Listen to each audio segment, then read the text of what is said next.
Let's talk about Him, which is directed by Justin Tipping, and tells the story of a rising quarterback star named Cam, who is injured early in the film by a crazed fan. Soon later, he gets hope when his hero, Isaiah White, offers to train him at his compound. Things begin to get weird at the compound, and Cam soon realizes he signed up more than he had bargained for. So here is another film that is dividing people, and seems to be unanimously hated by critics.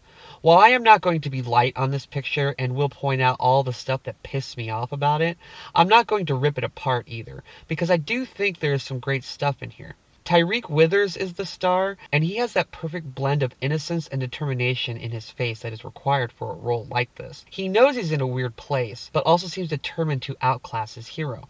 I can actually get down with that kind of story where a student and a master are adversaries. There have been some great films like that, such as The Color of Money and many others. I also love the visual style of this picture. There are many shots where there is just some great imagery that is color paletted in a fun and contrasting way.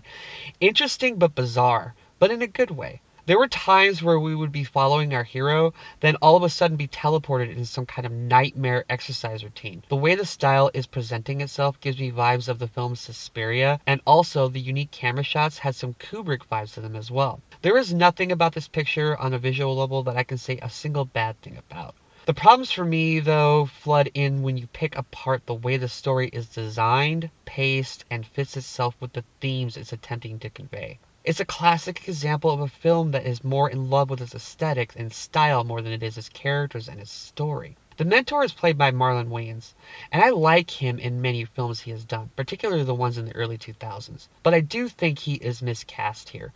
He doesn't have the proper balance of ruthless aggression, devious cynicism, and mentor-like aura that ever allowed me to believe he commanded the scenes when he was in them. He just seemed like an obsessed guy with some deep shit going on in his head. I don't know what it is, but he just didn't have the commanding presence and aura that is required for a role like this, in my opinion. But the biggest thing that hurts this film for me is it randomly throws in images that you wonder if they relate to the story or the hero's journey, but they just seem to be put there for no better reason than to be artsy. Since this is supposed to be a horror film, I would expect there to be tons of messed up images, and there are some, but they don't apply to anything happening within the story. If you have a good or a great horror film that does a similar thing where they insert haunting imagery, it's not only to shock the audience, but also give us a peek into the mindset of the world we are observing or the person we are following. With him, I just felt that all the random cuts to some weird off-color stuff wasn't emblematic of any of the themes in the film. The picture also does a poor job of conveying information to you. When the hero is attacked at the beginning of the film, the way it is shot makes it seem like very dreamy, like it's supposed to be showing us the character's headspace instead of an actual assault. But then we find out that the attack was in fact real. However, later on we see bodies being flinged apart and we don't know if that is real or not. Since all of it is shot in a surrealistic way, it is impossible to determine what is real and what is an apparition. I also think that the music does not enhance the mood as much as it should. You have a film that is going for a similar vibe as films like Don't Worry Darling and those island getaway films we've gotten in recent years, but with the best of those kinds of movies, you understood how the style and the music meshed with the narrative. With him, it is the other way around, where the narrative tries to mesh with the style instead, and it comes out some kind of weird and incomprehensible mess in its overall presentation. It sucks because I really like the way this film looks and the performances, but this ended up coming out like a student film whose favorite filmmaker is Luca Guadagnino, and I had major issues with Queer by Guadagnino from earlier this year in the same kind of way.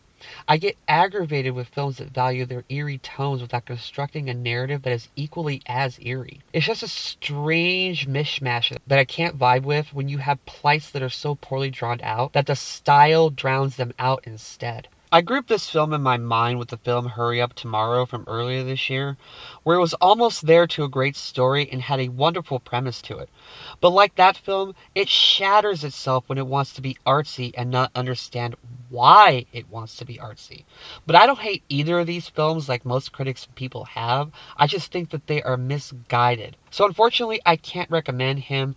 I don't think it's a catastrophe like most critics are seemingly making it out to be. It's just a bold and ambitious project that unfortunately failed on this attempt.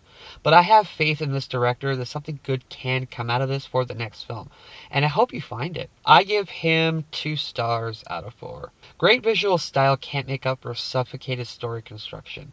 A disappointing film for me, but one I could see a weird cult following if seen by the right people. Because if nothing else, this would be great to watch when you're high. And that is my review. Thank you so much for watching. If you like this, please like and subscribe. Here's links to my other videos. Follow me on social media if you like. And until next time, I am Ghost.